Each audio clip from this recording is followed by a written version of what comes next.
हाँ, मैं जान लेता हूँ रुद्रावास आ गया। अब जहाँ रुद्रावास खत्म होता है वहाँ हमारी कुटिया है, वहाँ गंगा जी की आवाज बदल जाती है, मैं घूम जाता हूँ।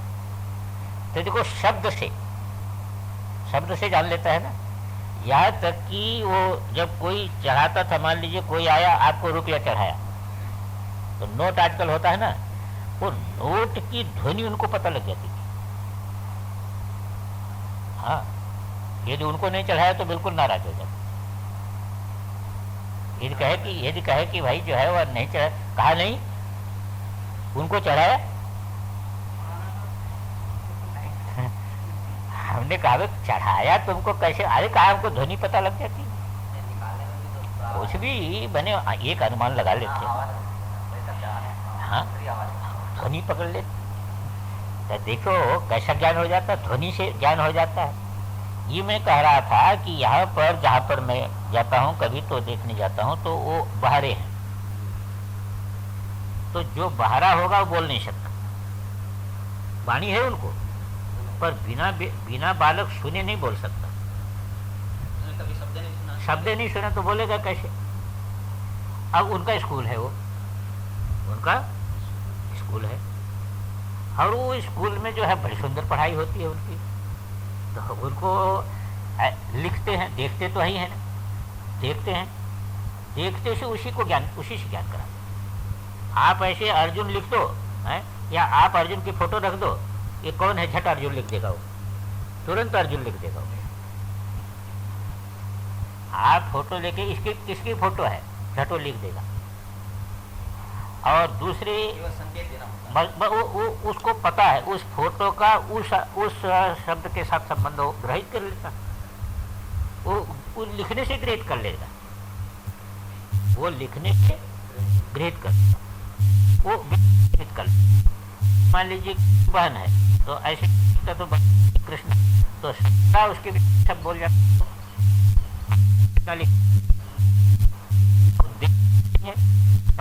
है उसको बात पता।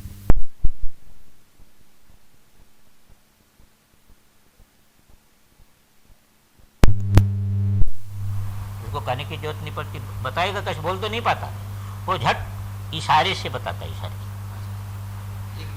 लिख भी देता, पत्र लिखता हमको, इशारे से बताता। इसका मतलब अंतर्वाणी इसकी चलती है। हाँ, अंतर्वाणी है, बाहर नहीं आती है। तो मेरा कहना था कि वहाँ पर देखिए, वहाँ पर संबंध कैसे बन रहा है, वो सब संबंध बना लेते वो लोग। वो उनके अध्यापकों से पूछा तो कहते कि ये ज़्यादा से वो समझते हमारा ओठ जैसे चलता है ना, इसी के अनुसार वो शब्द ग्राहिता उनको। जैसे हम कहेंगे ओम, तो वो भी प्रयास करते, वो समझ जाते, वो ऐसे किया ना तो सुने तो नहीं, पर ओम समझ जाते। हमने कहा ओम, तो हमारा मुख ऐसे हुआ कि नहीं, इससे वो समझ जाते ओम बोला है। बोल बाहर नहीं बोल पाते। हाँ, वो नहीं बोल पाए पर समझ जाएगा ओम बोला, वो समझ जाएंगे। और आपस में तो इतना समझते हैं कि वो ऐसे कर दिया तो समझ लिया कि क्या बोल रहा है वो। और कहा कि इनमें बड़ा संगठन है, और ये जो है वह बड़े खतरनाक भी है। हाँ? इनका मन नहीं होगा ना, आप कुछ भी कर दो नहीं कर सकते, सबके सब चले जाएंगे क्लास छोड़कर, सबके सब चले जाएंगे। एक ऐसे उनका वो अपने संकेत से, जैसे बंदर इत्यादि है, ऐसे वो संकेत से सब जान लेते हैं। तो इंद्रिय तो है ही है, पर इंद्रिय है ही, उसकी अभिव्यक्ति नहीं कर सकते। आपस में तो पूरा जानता है। अब देखिए उनको जो ये शक्ति ग्रहण हो रहा है, शक्ति ग्रहण खूब होता है उनको, बोल नहीं पाते हैं, बाकी हिसाब किताब ये तमाम प्रकार की चीजें बनाते हैं, साबुन बनाते हैं, ये कारपेंटर का काम, सब काम कर लेते हैं, सब पर नेत्र तो है उनको। वो तो एक हेतु है, इसलिए शक्ति ग्रह नेत्र से कर लेते हैं। अंधे जो है शब्द से कर लेते हैं, स्पर्श से कर लेते हैं, दो ही प्रकार से करते हैं। अंधे शब्द से, स्पर्श से कर लेते हैं। ब्रह्म प्रकाश जी महाराज बताते थे कि एक दिल्ली में कोई वैद्य था पहले, एक बार अंधा था, जन्मांध था, एक बार नाड़ी देख ले आपकी, ध्यान में है कि नहीं? फिर आप 20 वर्ष के बाद उसको नाड़ी दिखाओ, आपका नाम बोल देगा।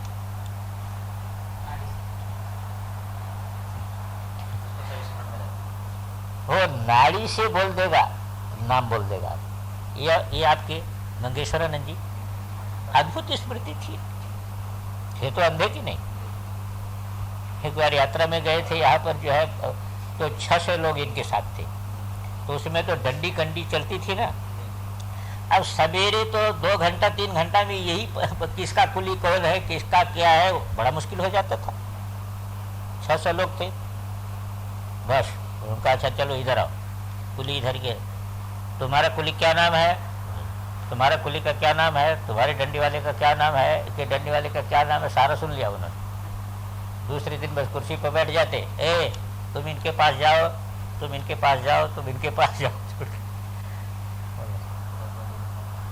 अद्भुत स्मरण शक्ति, बिल्कुल। वो बता देते कि जो है, हमको तो आश्चर्य हुआ अंतिम बार देख करके। उन्होंने बताया कि आज तक वेद कहाँ कहाँ से निकला है, किस किस सन में निकला है, और किस में क्या दोष है, किस में क्या गुण है, कौन शब्द वेद में आया है, कौन शब्द वेद में नहीं आया है। ये क्या अद्भुत स्मृति, इतनी स्मृति कहाँ रहती, बहुत बहुत। इस प्रकार में कौन शब्द वेद में आया है, कौन नहीं आया है, ये अद्भुत स्मृति है। और कहाँ से निकला है, किसने आज तक टीका किया है वेद पर, किसने इंग्लिश में टीका किया है, किसने जो है वह हिंदी में टीका किया है, किसने संस्कृत में टीका किया है, कहाँ से प्रकाशन हुआ है, कब प्रकाशन हुआ है। एक ऐसा कंप्यूटर के समान बोलते हो। तो यहाँ पर जो देखिए अंधे में शक्ति ग्राहिता जो है, वो तो बिना देखे शक्ति ग्राहिता हो गया है। तो सुन करके अब उनको शक्ति ग्राहिता कैसे हुई, शब्द से, स्पर्श से, इसी से शक्ति ग्राहिता हो गई।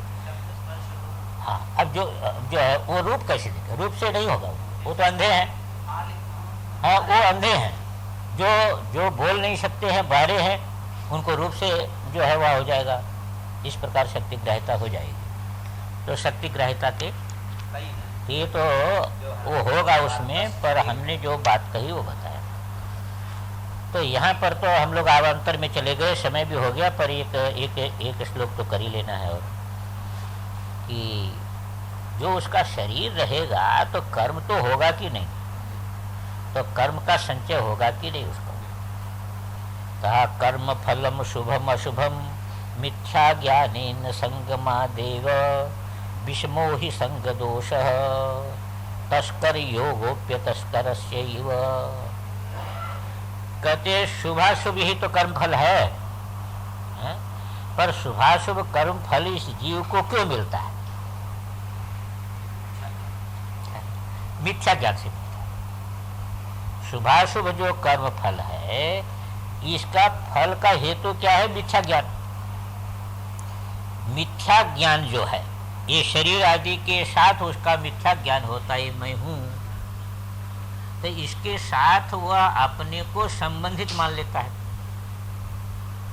तो जब इसके साथ अपने को संबंधित मान लेता है, तो देखो वह शुद्ध है पर शरीर अशुद्ध है। अब मिथ्या ज्ञान हो गया कि शरीर में हूं, तो फिर वो पकड़ जाता है, मिथ्या ज्ञान से ही पकड़ा जाता है। कहते मिथ्या ज्ञान से कैसे पकड़ा जाता है? कहा ये संग दोष जो है ना, ये संग दोष बड़ा भयंकर, इसी को कहते हैं विषमो ही संग दोष है। ये संग दोष के समान भयंकर कुछ भी नहीं। मनुष्य के बालक को जैसा संग मिलता है वैसा बनता है, और संग दोष है तो है ना। अब बताओ, गाली मनुष्य का बालक यदि न सुने तो गाली दे सकता है?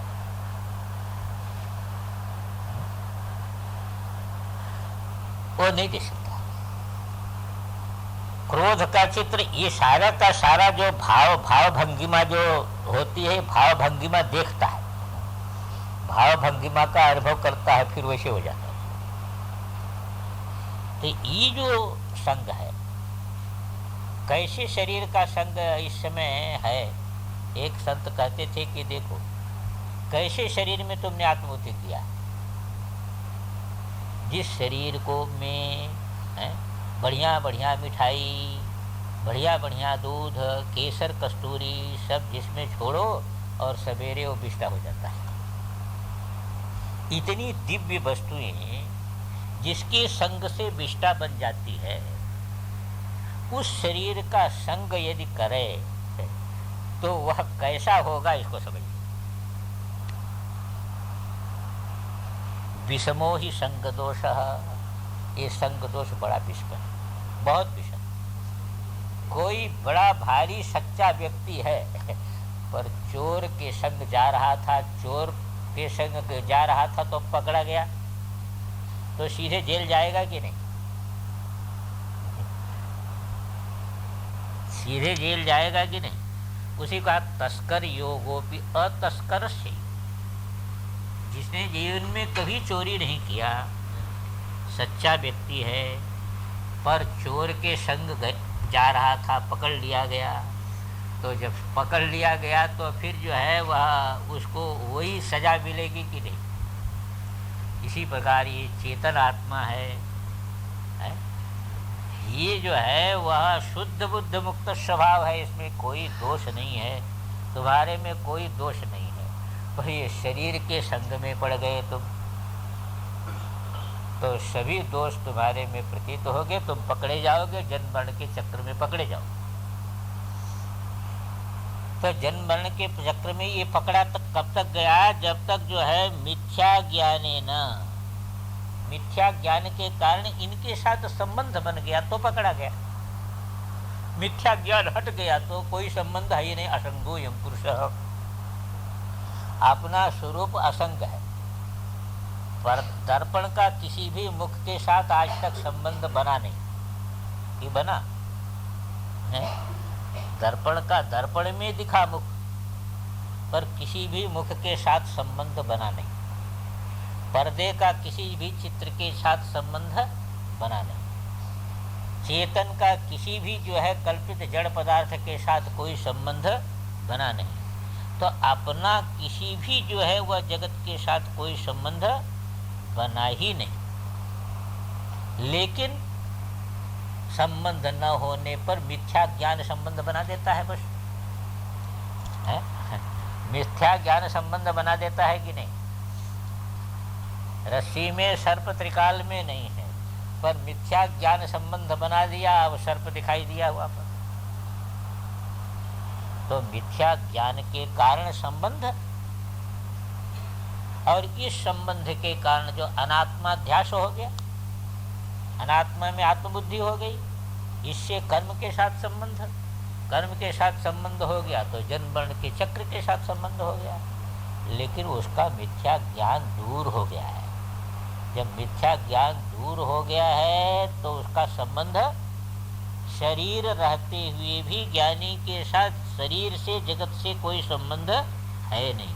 और जब संबंध ही नहीं है तो फिर किसी कर्म के साथ संबंध नहीं होगा, किसी कर्म के साथ संबंध नहीं है तो जन्म मरण के साथ संबंध नहीं होगा। इस प्रकार ज्ञानी का आपको शरीर दिखता है, दिखने पर भी किसी प्रकार का मिथ्या ज्ञान न होने से उनके साथ किसी प्रकार का संबंध बनता नहीं, और संबंध बनता नहीं तो वो पकड़ा नहीं जाता। अज्ञानी संबंध बना लेता है क्योंकि मिथ्या ज्ञान उसमें है, इसलिए अज्ञानी पकड़ा जाता है, जन्म मरण के चक्र में जाता है। ओम पूर्णमदः पूर्णमिदं पूर्णात् पूर्णमुदच्यते पूर्णस्य पूर्णमादाय पूर्णमेवावशिष्यते। ये संग दोष जो है ये बड़ा बलवान है। असंग दोष है तो है और क्या? इस शरीर के साथ जो संग हो गया है, इसके साथ जो अहंता ममता का संबंध हो गया है, यही दोष है और यही सारी संसार का हेतु है। लोक व्यवहार कृतां यहा विद्यामुपासते मूढ़ा ते यान्ति जन्म मृत्यु धर्मा धर्मार्गलाबद्धा।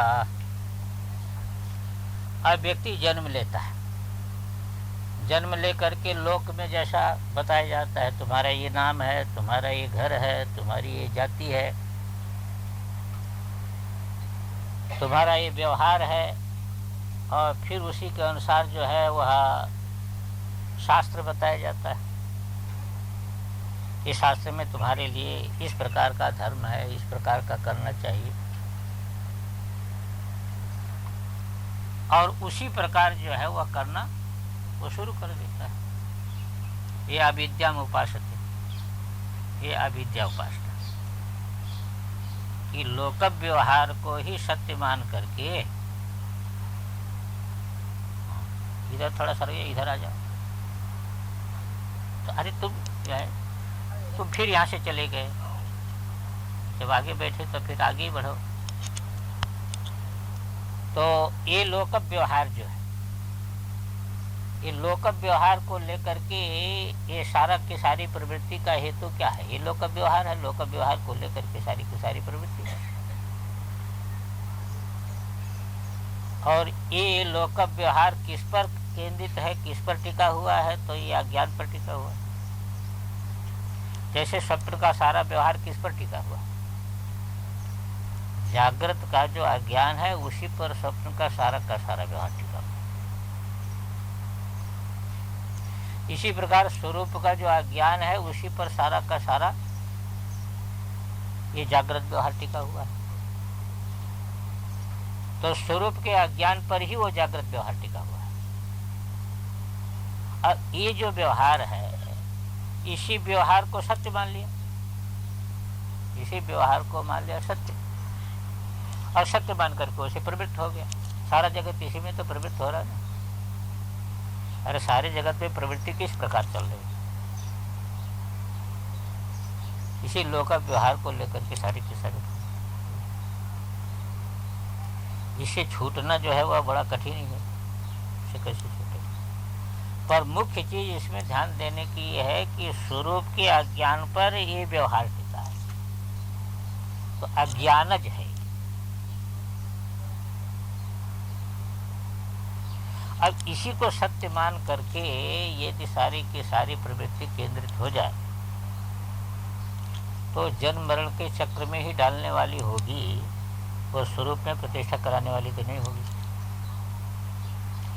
इसके सत्यत्व को लेकर के जो हमारी प्रवृत्ति है वह प्रवृत्ति जन्म मरण के चक्र में ही डालने वाली होगी। इसी को कहा लोक व्यवहार कृताम यह अविद्या में उपासते।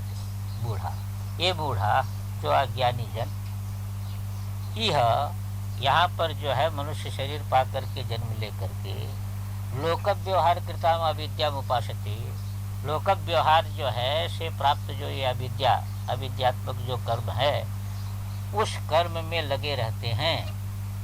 तत्ते यान्ति जन्म मृत्यु धर्मा धर्मार्गला बद्धा, वो दो अर्गला से बंधे जाते। दो जो है उनको गले में दो प्रकार की फांसी लगती है।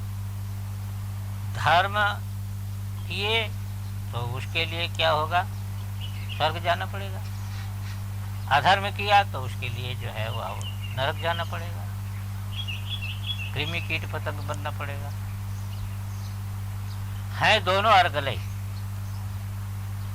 दोनों उसके गले का बंधन ही है। यानी जन्म मरण के चक्र में छोड़ने वाले ये दोनों हैं।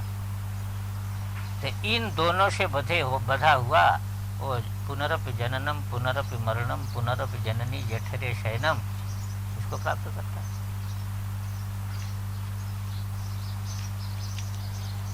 तो उसको जो है वह इसी प्रकार से जो है वह जन्म मरण का चक्र चलता है।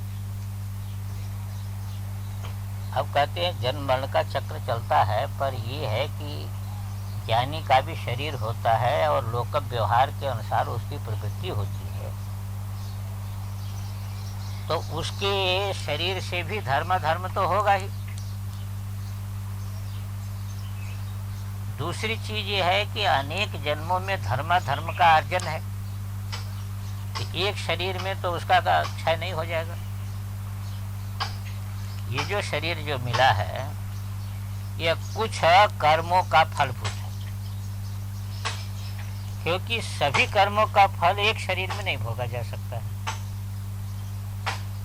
मृत्यु के समय क्या होता है कि इस जन्म के कर्म और पिछले जन्म में किए किए जो भोगे नहीं गए हैं ऐसे कर्म, ये सब जो है वह एक रील के समान नेत्र के सामने चले जाते हैं। उसमें जो प्रबल होते हैं, फल देने के लिए तैयार होते हैं, वो चित्त में टिक जाते हैं, बाकी सब विस्मृति में चले गए। जैसे बहुत चीजें हैं, जैसे आप देख रहे हैं, शब्द सुन रहे हैं, उसमें कुछ बातें आपके चित्त में टिक जाती हैं और बातें भूल जाती हैं। ऐसे वो सारे के सारे रील के समान जो है वह शरीर छोड़ते हुए प्राणी के जो है मस्तिष्क में घूम जाते हैं। तो जो प्रबल होते वो टिक जाते। प्रबलता क्या है उनकी? प्रबलता है कि जो फल देने के लिए तैयार है, यही प्रबलता है। जैसे मान लीजिए वर्षा हुई, आषाढ़ में वर्षा हुई, तो कुछ बीज तो उग जाते हैं, पर सब बीज नहीं उगते, सब नहीं उगते। कुछ बीज तो वर्षा होते उग जाएंगे, कुछ बीज कुछ काल बाद उगेंगे, कुछ बीज अभी उग रहे हैं, और कुछ बीज जो है वह कार्तिक में जाकर के उगेंगे, कोई ठंडी में उगेंगे। तात्पर्य क्या है कि वह बीज, पानी तो सभी बीजों पर पड़ा है, पानी कोई एक बीज पर नहीं पड़ा, सभी बीजों पर समान पानी पड़ा है, पर अभी वो फल के लिए तैयार नहीं हुए, काल उनको पकाड़ करके नहीं रखा है। दक्षिण में सुना है कि कोई पहाड़ है, उस पर एक फूल है, तो फूल जो है फूलता है तो पूरा एकदम पहाड़ में फूल ही फूल हो जाएगा, और उसके बाद 11 वर्ष उस पहाड़ में फूल नहीं दिखा, 12वें वर्ष फिर जो है वो, तो उसके बीज 11 वर्ष में पकते हैं, 11 वर्ष उसी पहाड़ में रहते हैं, और हर साल वर्षा होती है पर वो उगते नहीं।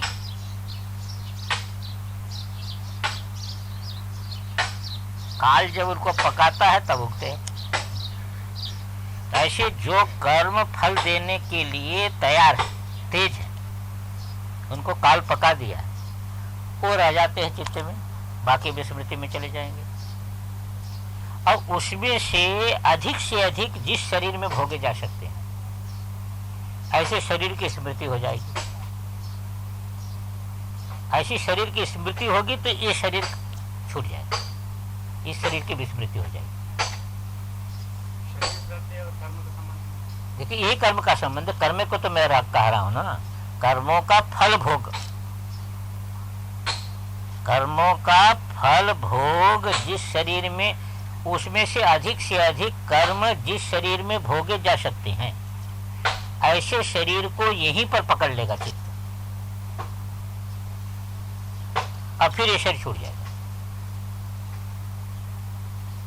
फिर उसी शरीर के साथ तादाद में यही हो जाता है, चाहे देव शरीर हो, चाहे पशु शरीर हो, चाहे पक्षी शरीर हो, उसके साथ तादाद में यही हो जाएगा, छोटे छोटे तक। इसलिए वहां पर वो पहुंचेगा तो उसको वही अपना शरीर मालूम होगा, ये शरीर तो गया उसका ना, इसके साथ तादाद में है नहीं उसका। इसलिए चाहे सूकर शरीर में जाएगा तो ही प्रसन्न हो जाएगा, क्योंकि उसी को पकड़ करके छोड़ा है। अब वो मनुष्य शरीर के साथ तादाद में नहीं है उसका, और शुकर शरीर के साथ तादाद में हो गया यहीं पर। अब वो शुकर शरीर प्राप्त करेगा और वहीं पर प्रसन्न रहेगा, क्योंकि तादाद उसी के साथ हो गया। ये प्रक्रिया है, ये प्रक्रिया है। तो कहते हैं कि ज्ञानी का मान लो ज्ञान हो गया तो संचित में बहुत कर्म पड़े हैं कि नहीं, संचित में भी बहुत कर्म पड़े, और ज्ञान होने के पहले के भी बहुत कर्म पड़े। जन्म से लेकर के उसने कर्म किया है, मनुष्य शरीर मिला है उसको, तो जन्म से लेकर के कर्म किया है तो उसके भी कर्म पड़े हुए हैं। तो ये कर्म जब पड़े हुए हैं, तो जब आप कह रहे हैं कि धर्माधर्म अर्गला से बद्ध जो है वह जन्म मृत्यु को प्राप्त होता है, तो ज्ञानी भी जो है इस धर्माधर्म अर्गला से बद्ध रहेगा, क्योंकि कर्म तो खत्म नहीं हुए, और कर्म वो धर्म भी धर्म रूप है, अधर्म रूप है।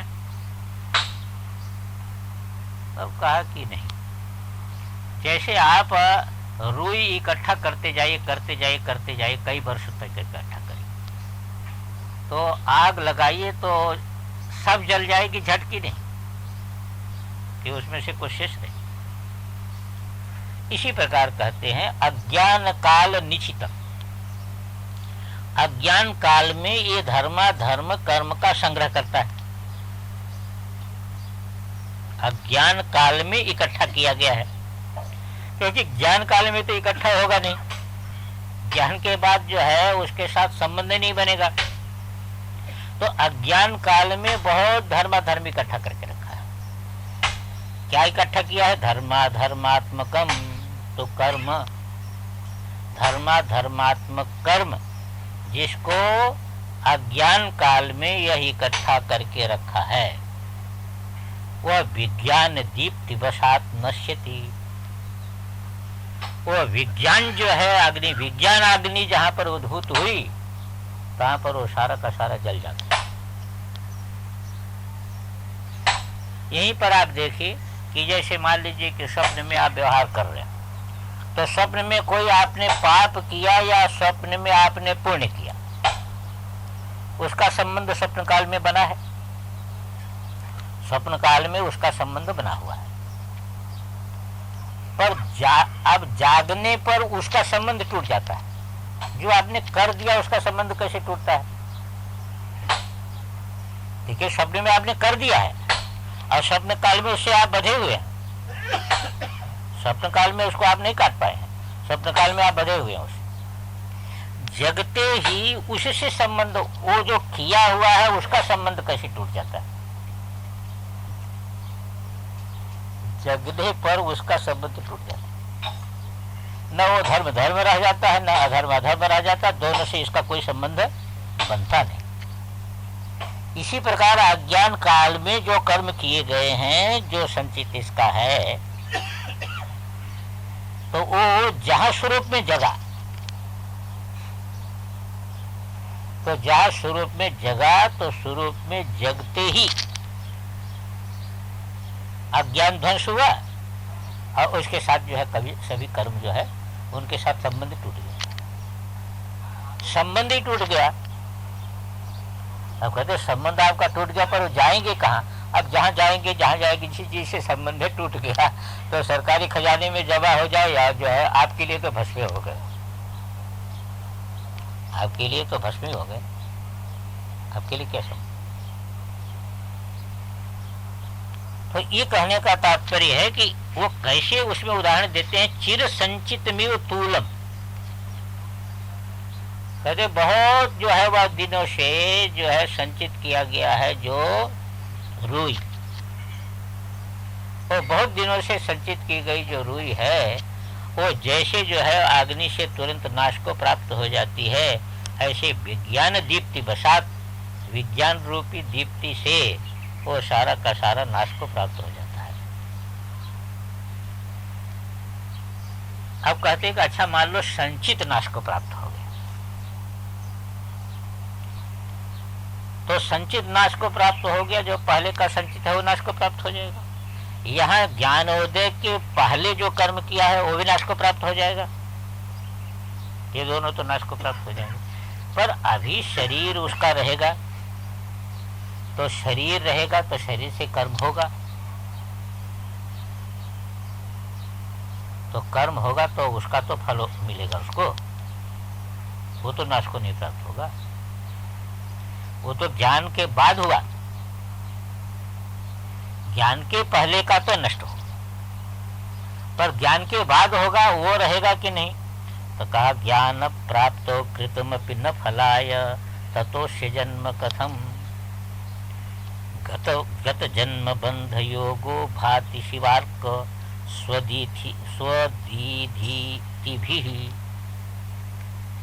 कहते हैं ज्ञान प्राप्ति होने पर आपको दिखाई दे रहा है कि कर्म उससे हो रहा है, पर वह कर्म जो है वह फलद नहीं हो सकता है, वह किसी प्रकार का फल उत्पन्न नहीं हो सकता है। जब फल नहीं उत्पन्न करेगा तो जन्म कहां से होगा? क्यों? इसलिए कि शरीर के साथ उसका संबंध ही नहीं है, तो कर्म के साथ उसका संबंध ही नहीं है। तो ये जो अनात्मा में आत्मबुद्धि थी, तो अनात्मा के साथ आत्मबुद्धि थी, तो इसके साथ संबंध था। संबंध होने से धर्मादि के साथ संबंध हो गया था। अब इसके साथ संबंध नहीं है, तो उस कर्म के साथ उसका कोई संबंध बनेगा। जब कर्म के साथ संबंध ही नहीं बनेगा, तो जो है वह खाली एक ही रहेगा। जो स्वरूप सूर्य जो है वही प्रकाशित रहेगा, और किसी का अस्तित्व जो है बनेगा ही नहीं। गत जन्म बंध योगो भाति शिवार्क स्वदीदी, वो शिव स्वरूप उसका जो है सूर्य के समान चमचमाता है, और जन्म बंध योग उसका समाप्त हो गया, तो उसको किसी प्रकार का जन्म नहीं हो सकता। दीधिति माने वो किरण, प्रकाश, किरण। दीधिति का अर्थ है किरण। जैसे सूर्य अपने किरणों में प्रकाशित होता है, ऐसे जो है वह, मैं कहता था ना, अवधूत जी कहते थे, अरे ये सारा चमचमाहट है, ब्रह्म की चमचमाहट है, लपलपाहट है, और कुछ नहीं। इसलिए एक शिव जो है, वह शिवार्क जो है, स्वरूप भूत जो सूर्य है, उसी का किरण जो है सारा का सारा विश्व किरण रूप, यानी स्व से भिन्न नहीं हो। अब भाई एक बात नहीं समझ में आती कि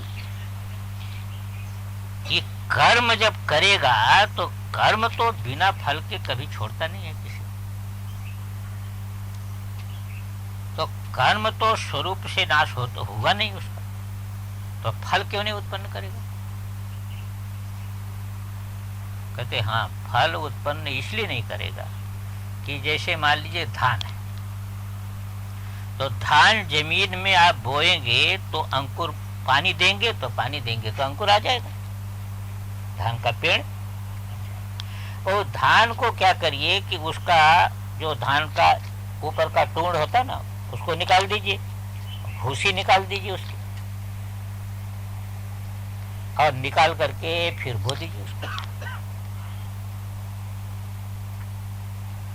भूसी निकाल दीजिए, वेदांत में कहते हैं भाई चना को भून दीजिए जरा, अब भून करके फिर उसको बोइए, तो अंकुर निकलेगा कि नहीं निकलेगा? इसी प्रकार ज्ञानाग्नि से वो दग्ध हो जाता है, तो अंकुर शक्ति उसमें रहती ही नहीं। ये भूसी का जो इन्होंने दिया, तो आणव मल, माइक मल, कारमज मल। आणव मल से माइक मल था, और माइक मल से कारमज मल था, वही जन वर्ण के चक्र में डालता था। अब उसको ये तीनों भूसी निकल गई। ऐसे धान की भूसी, कना और ऊपर का जो है तूड़, ये तीनों निकल गया, तो शुद्ध चावल ही शेष है। अब उसमें अंकुर कहां से उत्पन्न? ये आणव मल, माइक मल और कारमज मल मिल करके जो है इसके जन्म मरण का चक्र शुरू किया, और तीनों मल भस्म हो गए। भस्म हो गए तो इसके जो कर्म है वह अंकुर उत्पन्न करने में समर्थ नहीं है। इसी को कहते तुष कंबुक किंसारुक मुक्तम बीजम यथांकुरम कुरुते नैव तथाणव माया कर्म विमुक्तो भवांकुरम भ्यात्मा। कहते जैसे तुष, ये तीन है, तुष, कंबुक, किंसार। तो किंसारुक उसी को कहते हैं कि जो टोण होता है ना, टोण जैसे जौ में टोण होता है, धान में भी होता है थोड़ा, हाँ पतला होता, उसका नाम है किंसार। जौ में भी होता है, जौ में ऊपर जो लगने लग सकता है, हाँ वो है, वो है जाता है, उसको किंसारुक कहते हैं। बाकी तो कोई अर्थ, और भी उसके अर्थ होते हैं, पर कंबुक हो तो कंबुक नाम तो ये घोघा आदि का है। एक ये जो होता है ना, सीप है, शंख है, ये जो जल में ऐसे उत्पन्न होते हैं ना, सीप है, शंख है, घोघा है, इनका नाम है ये कंबुक। इसमें पर यहाँ पर कम्बुक से और कुछ नहीं लेना, यहाँ पर इतने लेना है कि बीज में 3 आवरण, बीज के 3 आवरण। तो एक पुआल के साथ रहता है, धान में लो तो एक पुआल के साथ रहता है, और एक ऊपर भूसी रहती है, और एक उसके अंदर कना रहता है, पतला रहता है, जिससे लाल रहता है। एक पवाल का जो संबंध है, एक पवाल का संबंध है, एक धान का भूसा, और एक भूसिया बाहर की भूसी का, बाहर भूसी का संबंध है, एक आंतर भूसी का संबंध है। समझे आप कि नहीं? तो पुआल के समान एक कारमज है मल, और जो है वह भूसी के समान ये माइक है, और आणु जो है वो से अंतर जो है आवरण। तो ये तीनों आवरण जब दूर हो जाए, इसी को लेकर के कहते हैं कि तुष। तो तुष शब्द तो भूसी में प्रसिद्ध है, समझा कि नहीं? पर कम्बुक किंसारू जो है, किंसारू तो वो उसी में उसमें है, वो टोण जैसे होता है ना, टोण, वो उसको किंसारू बोलते हैं। और भी अर्थ है, पर किंसारू उसको बोलते हैं। और कम्बुक नाम तो इसी का है। शंख है, घोघा है, सीपी है, जो जल से उत्पन्न होते हैं, इसका नाम कम्बुक है। हाँ, कम्बुक का कम्बुक ही ठीक है। तो यहाँ पर समझने की बात यही है, आवरण ही समझने की बात है। समझा कि नहीं? कि तुष, कम्बुक और किंसारू के ये 3 जो आवरण बीज के ऊपर थे, वह जैसे बीज के ऊपर से वो आवरण निकाल दिए जाए तो यथा अंकुरम नैव कुरुते, वह बीज किसी भी प्रकार से अंकुर उत्पन्न करने में समर्थ नहीं हो सकता।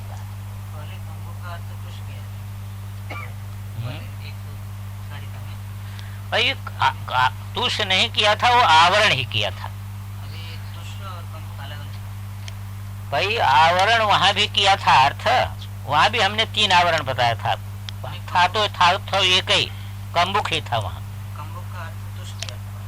कम्बुक का अर्थ तुष किया था, मतलब यह है कि वो आवरण ही बताया था वहां पे। यहाँ भी कम्बुक का अर्थ आवरण है, वहां भी कम्बुक का अर्थ आवरण है।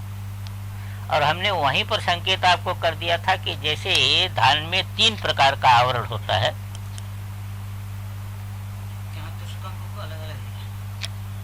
यहाँ 3 साफ करके कहा, वहाँ 3 साफ करके नहीं कहा था, एक ही कहा था। वहाँ एक से ले लिया था, पर वहाँ पर अर्थ करते समय हमने तीनों बताया था। वहाँ पर एक ही लिया था, समझा कि नहीं? ध्यान में आया कि नहीं? तो वहाँ पर भी आवरण अर्थ ही था।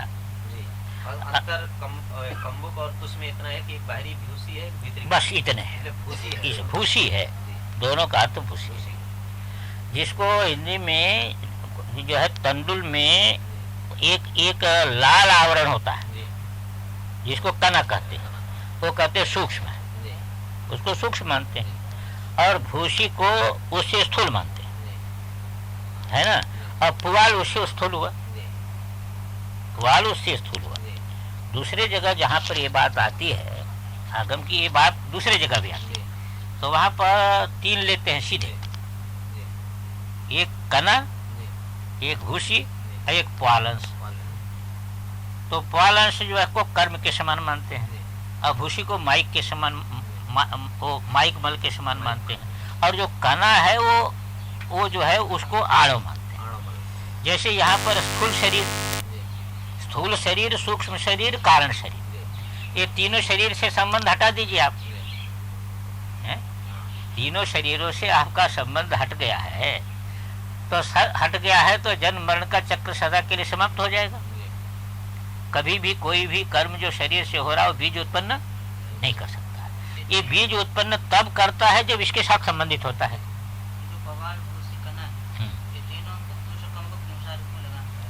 हाँ, उसको लगा लीजिए, उसका अर्थ वही है।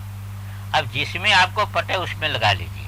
कोश में आप खोजेंगे तो किंसारू का अर्थ जो है वह बाहर जो है वो धान से बाहर, जो बाहर का अंश जो है ना, भूसी से अलग अंश, जो टूण अंश, वही अर्थ में आता है। पर धान में टूण होता नहीं। धान में कहाँ टूण होता है? जौ में तो होता है, जौ में होता है, धान में कहाँ होता है? होता है किसी किसी धान में होता होगा। हाँ, अपने आप ही होते हैं, उसमें होगा। तो इतने समझना चाहिए, उसका तात्पर्य इसी में लेना चाहिए कि बाह्य अंश। क्या समझे आप? हाँ, माने वो, हाँ, जो वृक्ष वो बाह्य अंश ध्यान में है ना। जैसे क्या है कि बिल्वपत्र होता, शिव को चढ़ाते हैं तो एक वज्र अंश होता है, उसको निकाल देते हैं। तो वज्र अंश कौन है? वो वृक्ष संबंधित जो अंश है उसको वज्र बोलते हैं, उसको वज्र बोलते हैं। तो उसको जो है वह निकाल देते हैं। तो निकाल क्यों देते हैं कि वो उसके अंदर क्या होता है कि ये डंठी के अंदर 3 नसें होती। बिल्वपत्र की जो डंठी है, जैसे 3 पत्ता है कि नहीं, ऐसे इसको आप जब विश्लेषण करके देखेंगे तो वो डंठी में 3 नस होती है। और वो जो वृक्ष का भाग रहता है उससे वो नस का मुख ढका रहता है। तो वृक्ष के भाग निकाल दिए तो उसका मुख खुल जाता है। इसी को कहते हैं कि वज्र निकाल करके बिल्वपत्र चढ़ाना चाहिए, उसका नाम है वज्र संज्ञा। तो उतना मात्र निकालने का जो है वह शास्त्र की विधि है। अब कोई बीच में तो आजकल तो कैंची से तोड़ देते बीच में, पर शास्त्र की विधि उतने मात्र में कि उस मुख खुल जाना चाहिए। अब हाथ से तो सब काम करने की शास्त्र की विधि है, पर आजकल तो जो है हाथ से कहाँ, आजकल भोजन भी चम्मच से होगा। पहले जब चम्मच नहीं था तो कैसे खाते थे लोग? तो अब शास्त्र की विधि वहाँ निषेध क्या मानेंगे आप? अब मान लो किसी का हाथ नहीं काम कर रहा, चम्मच से खा रहा है, तो आप शास्त्र में तो नहीं खोजने से मिलेगा। पर शास्त्र में नहीं मिलेगा, पर वह निषेध तो नहीं है ना, ध्यान में है कि नहीं? शास्त्र में तो नहीं मिलेगा, पर निषेध तो नहीं है ना। अब निषेध जब दिखावे, जब इतनी कल्पना पहले हो कि कैंची से काटना, तो कैंची से काटने का तो कोई प्रसंग ही नहीं आता, उसमें वज्र निकालने की बात आती है। अब वज्र कैसे निकालो? जैसे वहां पर कर्मकांड में आता है ना भाई, पूर्व मीमांसा में देखो निषेध तो किस चीज में है और किस चीज में नहीं है। जब वहां आया कि जो है वह चावल निकालना है, तो चावल निकालना है तो कहा चावल किससे निकाले? अंगूठा से, माने जो है नाखून से निकाले। नाखून से भी चावल निकल सकता है। अब उस समय तो मशीन थी नहीं तो मशीन की भी बात आती हो तो कहते नहीं, उखली में जो है मूसल से निकाले, उसमें अवहनन का अब नियम विधि कर दिया कि दूसरी चीज से नहीं निकालना। अब इसको आप देखेंगे तो इस चावल से नहीं हो सकता, किससे? जो मशीन से है। अब उसको हम लें तब भी मशीन से नहीं हो सकता। अब आजकल सब चावल आपको मशीन से ही मिल रहा है, क्या करें? अब अवहनन विधि उसी को मान लेना पड़ता है, दूसरा क्या करेंगे? तो बहुत चीजें ऐसी है कि जिस चीजों के विषय में देश काल के अनुसार जो है वह करना पड़ता है। सब क्या करें? करें तो क्या करें? अब कहीं उखली ही नहीं है कि जहाँ पर जो है उसको कूट करके निकाले चावल है, और हाथ से निकालने का निषेध है। तो इसीलिए ऐसा समझना चाहिए कि ये सब चीजें ऐसी हैं कि ये देश काल के अनुसार इसमें परिवर्तन हो ही जाता है, किसी न किसी रूप में परिवर्तन हो जाता है। ये जो लाल भाग होता है उसको कना कहते हैं। हाँ, उसको कना कहते हैं। वो उसी को आणोमल की जगह उसको लेते हैं, कारण शरीर की जगह उसको लेते हैं। क्या समझे आप? उसको कारण शरीर की जगह लेते हैं, और सूक्ष्म शरीर की जगह लेते हैं भूसी को, है? और स्थूल शरीर की जगह लेते हैं जो पुआल संबंध